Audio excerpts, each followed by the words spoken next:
La forme géométrique qu'on va voir, c'est le cercle.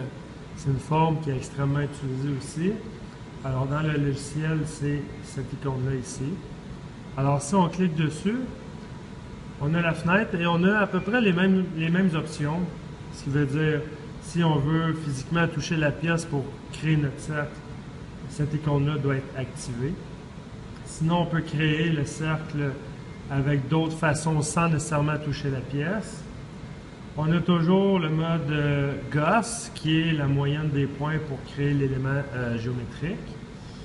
On a les différents plans de référence qu'on peut sélectionner manuellement. Sinon, on le laisse toujours à projection automatique. Et on a un icône qui s'est rajouté ici, qu'on ne s'occupera pas vraiment pour l'instant, mais on peut tout projeter les formes, toutes au même niveau. Okay? Mais dans ce cas-là, on n'a pas besoin vraiment de l'utiliser.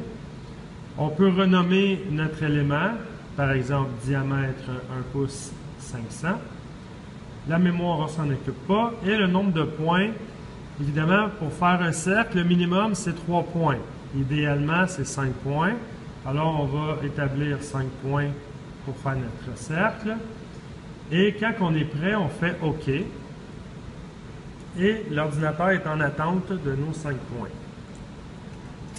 Alors, un peu comme la ligne, je vais déterminer une hauteur en Z idéale pour prendre mon cercle. Et quand que j'ai déterminé ça, je bloque l'axe Z. Alors, je ne peux plus monter ni descendre.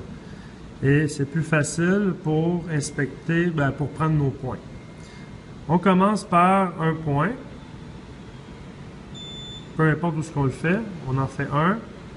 Là, on va essayer d'évaluer 5 points là, à l'intérieur de notre trou. Fait qu'on va essayer d'occuper le plus d'espace possible.